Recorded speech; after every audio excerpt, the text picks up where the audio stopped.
เรียนเชิญนอกคณะนอกเพราะว่าทางพระอาจารย์ของเรามันจะอยู่ประจำวัดอยู่แต่การจัดการส่วนลงน้ำบ่ออยากเป็นต้นตักแต่กองอัฐสามัคคีนั่นใดก็ติดต่อมาทางวัดเราพุทธมงคลหรือว่าวัดต่างๆก็ได้เนาะติดต่อทางคณะกรรมการมากับพระอาจารย์โดยตรงหรือว่าติดต่อน้องทางสมเด็จพระนวันก็ได้ทางคนเติมวันกระเดลาก็ได้ประธานอดีตประธานก็ได้สุดก็ได้เนาะแต่ว่าทางคนของเราจะการนั้นก็ให้ทางเอาช่วยหรือว่ามีการจัดวันเกิดโบจังใดก็ตามเนาะที่ว่าอยากโต๊ะตั้งบุเพียงพอที่ทางบ้านทางเมืองยินดีต้อนรับเด็กไนเนอร์โทรมาก่อนทางหาทางพระอาจารย์ว่าก็อยากขอบูชาโต๊ะตั้งไปใช้ในงานทั้งที่ได้บ่ได้ตลอดนะเราได้โอ้เป็นปฏิเสธแต่ว่าได้รับผู้ทางพระอาจารย์หรือว่าทางเรารับผู้จะได้มาเปิดประตูให้แล้วท่านก็ถือว่าเป็นการที่ว่าสมไส้วัตถุสิ่งของที่ทานพ่อแม่พี่น้องบูรณะมาให้ทานบูรณะพระมงคลสามารถนำไปใช้ได้เพื่อเป็นประโยชน์แก่ทุกท่านที่ว่าได้มาบูรณะสังสรรค์เลยได้มากินมาทานที่วัดทานที่มงคลที่นี่หรือว่าเป็นสามารถนำไปใช้ได้ทางเราทำคุณพวกเขาใจดีเรื่องนึงการทำงานยันนำให้เสร็จแล้วน้องก็ถึงกันในประมาณ10 หรือว่า20 นาทีเร็วแล้วจะได้กองใส่บาตรจะนำเข้าไปปล่อยให้ท่านผู้ว่าอาจารย์เดินเลยครับใจของตัวเอง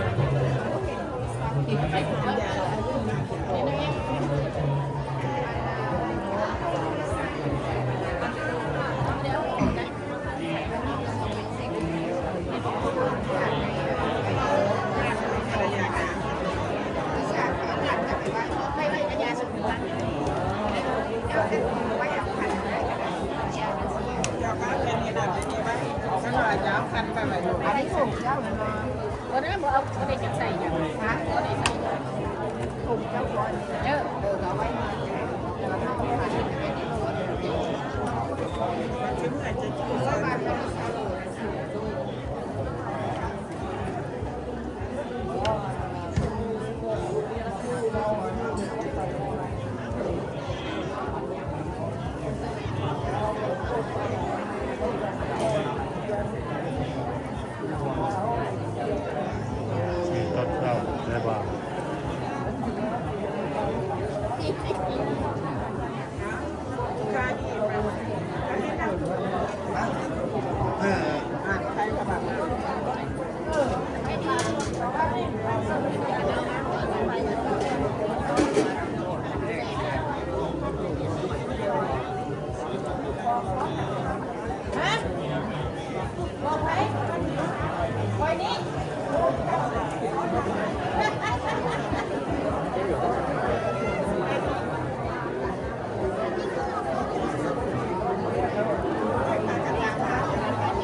ที่เก็บขายแรงมันก้นอยู่เลยคนเด็กสื่อแรงมันก้นอื่นจะได้ดีมีจะว่าจะแตกเลยใหญ่ท้องใบเดียวก่อนที่จะมาไม่ประกาศให้พระธาตุในรอบการไอ้ซุปเนาะแต่ก่อนเป็นไอ้ซุปไม่ได้ซุปเลยเป็นภาษาสำหรับปีนี้